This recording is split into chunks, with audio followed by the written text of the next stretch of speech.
यह विष्णु भगवान की जय एकादशी माता की। मोक्षदा एकादशी पर क्या करें क्या ना करें, जाने व्रत के नियम और पूजन विधि।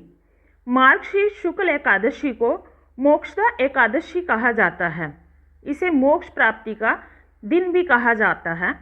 इस दिन भगवान श्री कृष्ण ने अर्जुन को गीता का ज्ञान दिया था। इस दिन पूजा उपासना से व्यक्ति को मोक्ष की प्राप्ति होती है। इस दिन किए गए दान का कई गुना फल मिलता है।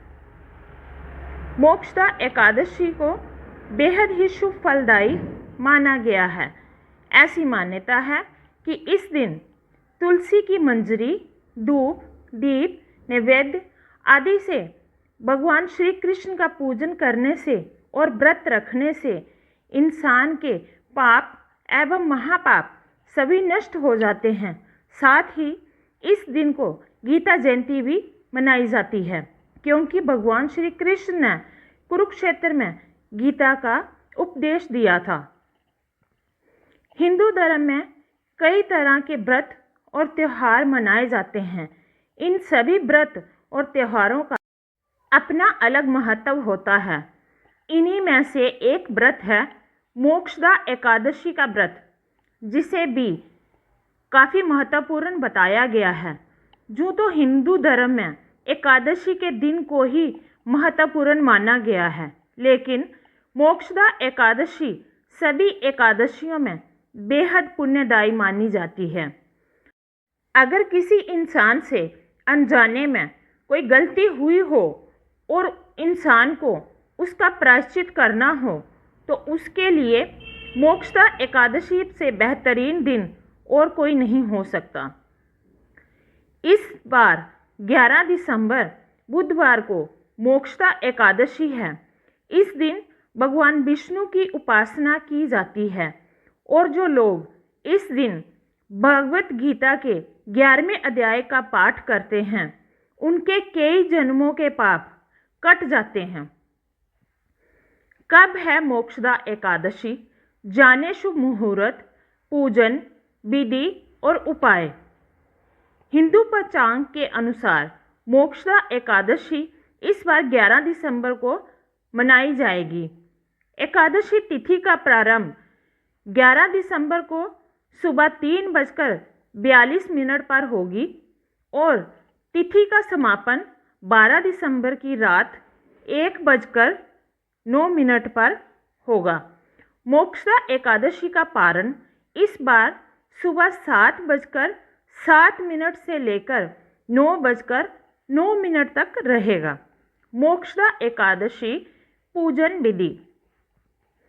एकादशी व्रत से एक दिन पहले यानी दशमी तिथि को दोपहर में सिर्फ एक बार ही भोजन करना चाहिए। ध्यान रहे, एकादशी से पहले वाले दिन रात्रि में भोजन नहीं करना चाहिए।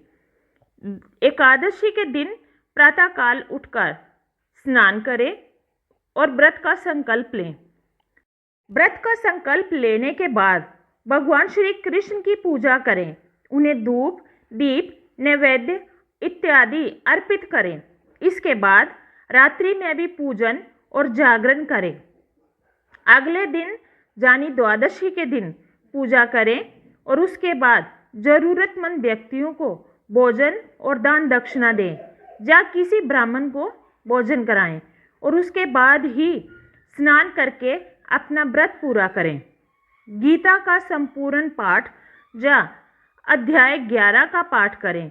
अंत में अपनी कामना पूर्ति की प्रार्थना करें। इस दिन दान का फल अनंत गुना मात्रा में प्राप्त होता है।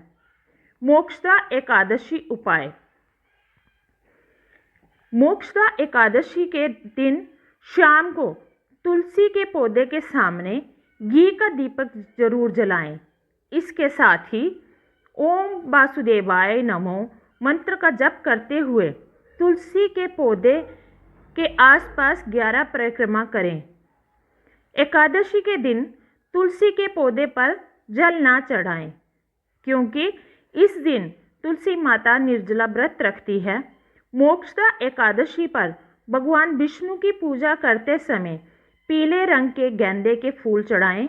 अगर गेंदे के फूल नहीं हों तो कोई भी पीले रंग का फूल चढ़ा सकते हैं। मोक्षदा एकादशी कथा। प्राचीन काल में गोकुल नगर में बेखानस नामक राजा राज्य करता था। एक दिन राजा को स्वप्न आया कि उसके पिता नरक में दुख भोग रहे हैं और अपने पुत्र से उद्धार की याचना कर रहे हैं। अपने पिता की यह दशा देखकर राजा व्याकुल हो उठा। उसने ब्राह्मणों को बुलाकर अपने स्वप्न का मतलब पूछा। ब्राह्मणों ने उन्हें पर्वत नामक मुनि के आश्रम पर जाकर अपने पिता के उद्धार का उपाय पूछने की सलाह दी। राजा ने ऐसा ही किया। जब पर्वत मुनि ने राजा की बात सुनी तो वो चिंतित हो गए।